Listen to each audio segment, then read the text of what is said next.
TV time, जनता की बात जनता के साथ।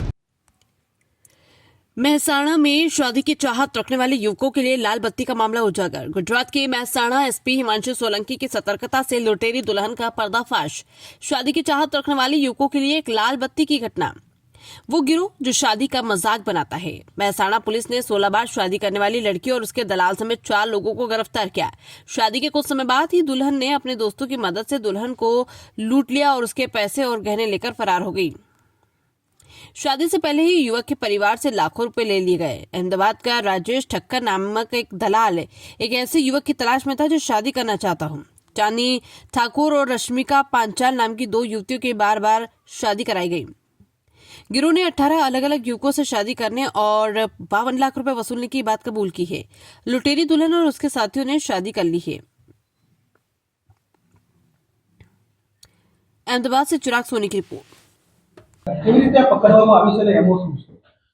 તારીખ 15/11/2025 ના રોજ બહુચરાજી પોલીસ સ્ટેશનના વિસ્તારના આદિવાડા ગામના દલાલ રવિ દવે પેલા દલાલ હતા એને મને દેખાડ્યું એ પછી રશ્મિબેન પછી રાજુ ઠક્કર કે તારીખ 12/8/24 ના રોજ મારા ઘરે જોયા એમના ઘરે જોવા ગયા હતા અમદાવાદના રહેવાસી ચાંદની રમેશભાઈ રાઠોડ સાથે થયેલા હતા। એમને અમને એમ કીધું કે જો તમને કેમ લાગે છે કે અમને ઉંમરમાં બાદ નથી 5 લાખ અને સોના ચાંદીના કરીને પછી કોર્ટ મેરેજ કર્યા કોર્ટ મેરેજ કર્યા પછી 2 દિવસ રોકાણી લગ્નના 4 દિવસ પછી ચાંદનીબેનના કે મારા પપ્પા બીમાર છે એટલે ઘેર જઈ ગયા કે એટલે 2-4 દિવસ પછી એમના બદલી કરી કે મારા પપ્પા એક્સપર્ટ એ આદિવાડા ગામે આવેલા ને કે ચાંદનીના પિતા બીમાર છે એમ કરીને ચાંદીને લઈ ગયેલા હતા અને ત્યારબાદ ચાંદીનો મોબાઈલ બંધ થઈ ગયેલો અને કોઈ પણ જાતની આમની સાથે વાત કરેલી 3 લાખ રૂપિયા આપ્યા હતા।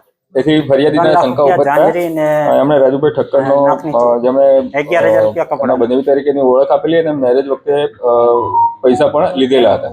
એટલે એમનો સંપર્ક કરતા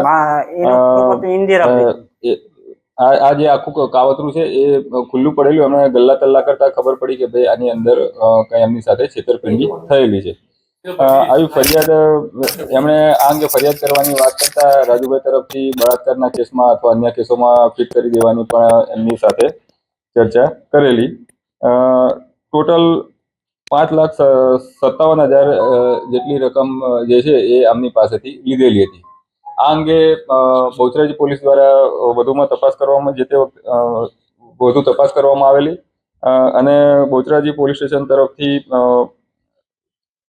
300 BNS કલમ 336(3), 340(2), 318(2), 314, 308(6)(7), 352(82), 351(3), 61(2) અને આ ઓર્ગેનાઇઝ ક્રાઇમ હોય આખું બધા ભેગા મળીને સુનિયોજિત ઓર્ગેનાઇઝ રીતે ક્રાઇમ કરેલો હોય 111(2)B પણ મુજબ ગુનો દાખલ કરવામાં આવેલો છે।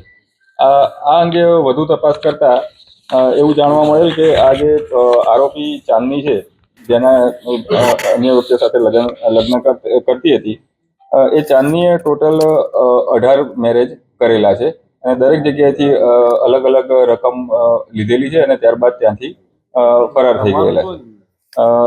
આ ઉપરાંત ચાંદનીના જે મધર છે સવિતાબેન ઉર્ફે સુશીલાબેન વાઇફ ઓફ રમેશભાઈ સોમાભાઈ ઠાકોર તેઓ પણ આની અંદર સંડોવાયેલા હતા।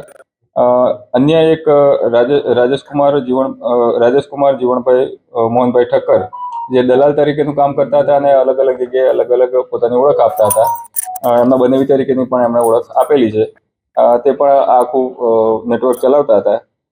આ ઉપરાંત એક આમની સાથે અન્ય એક રશ્મિકાબેન વાઇફ ઓફ સચિનભાઈ પ્રદીપભાઈ પંચાલ એ પણ આમાં સંડોવાયેલા હતા અને એમના પણ અલગ અલગ 4 મેરેજ આ રીતના કરીને પૈસા પડાવેલા હોય એવી આખી હકીકત આની અંદર જાણવા મળેલી છે। અલગ અલગ જગ્યાએ મેરેજમાં આ લોકોએ પોતાના આધાર કાર્ડ પણ ડુપ્લિકેટ અલગ અલગ જગ્યાએ આપેલા છે। આધાર કાર્ડ LC તમામ ખોટા બનાવેલા છે એટલે આની અંદર બનાવટી દસ્તાવેજ બનાવવા તથા એનો ખરાનો ખોટા તરીકે ઉપયોગ કરવો તે કલમોનો પણ ઉમેરો કરવામાં આવેલો છે।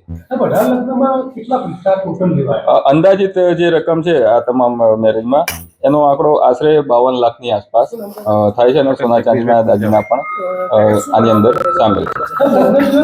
છેતરપિંડીનો કેસ થયો છે. છેતરપિંડી કરીને કઈ ફરાર થઈ જાય, લૂંટ કરી શું ગણી શકાય? સામાજિક લાલચથી સમાન છે.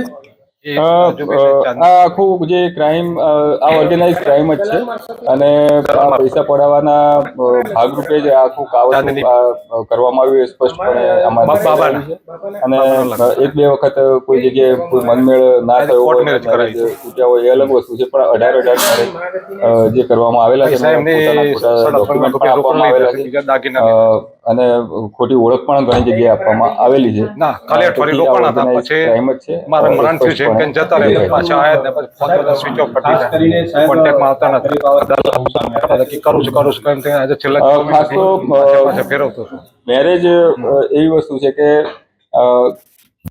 સામેનું પાત્ર હોય એનું થોડું ઘણું બેકગ્રાઉન્ડ છે, આપણે કાં તો ઓળખતા હોઈએ અથવા તો જો સમાજની રીતના જે રીતના મેરેજ કરતા હોય તો પણ થોડું બેકગ્રાઉન્ડ ચેક કર્યા પછી જ આવા રિલેશનમાં આગળ વધવું એ વધુ છે.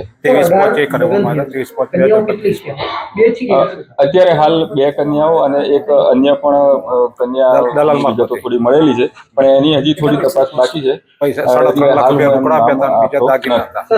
અને એક ડુપ્લિકેટ જે આધાર કાર્ડ અને જે ડુપ્લિકેટ સર્ટી બનાવી ક્યાં બનાવ્યા છે આ પ્રાથમિક વિગતો છે. એ ક્યાં બન્યા છે એ હજી તપાસનો વિષય છે. પ્રાથમિક જે વિગતો મળેલી છે એ એની માહિતી હાલ આપને આપી રહી છે.